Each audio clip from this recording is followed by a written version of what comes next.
I don't know where these roads are going to lead. Some conversations need to be had. Some contracts are up, some contracts aren't.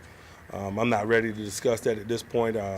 Part of that, gaining that understanding, is those conversations and so forth. So you'll hear about them as they unfold, I'm sure, if there's anything to be heard, but not there yet, no. On those lines, Mike, are you content with how Ben and Todd Haley interact, and do you see that as a relationship that would be positive moving forward? I'm gathering information on all relationships and things of that nature.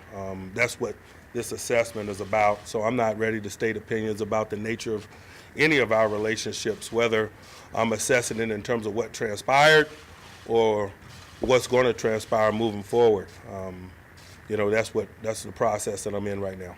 How about beyond the relationship? Are you happy with the way the offense is developed under Todd and where it is right now? Again, I'm not going to have a lot of definitive answers for you guys because I don't want to provide you misinformation. Some of the minute details, whether we're talking about offense or defense or special teams or roles within it or personnel, I have very definitive positions on and information about. Some of it I understand that I'm not privy to all circumstances and information during the course of a journey, so I'm letting others deliver information to me. I'm gathering information. I'm providing information to help to those individuals that I'm talking to in terms of what I feel they need to do.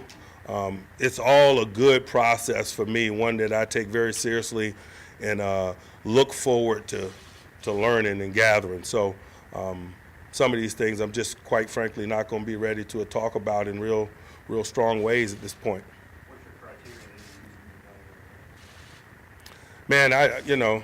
Man, we're all a product of the end result. It starts there, whether it's players or coaches. We are what the record says we are.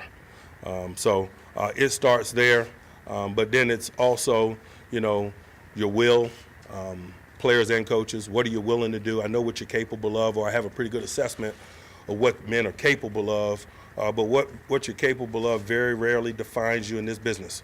Whether you're a player or a coach, what you're willing to do is what defines you, and what you're willing to do on a consistent basis. How selfless are you?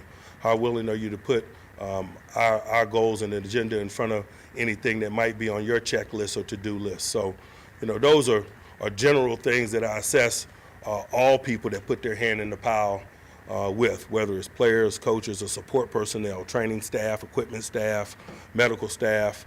I take really generally the same approach to evaluation of all people.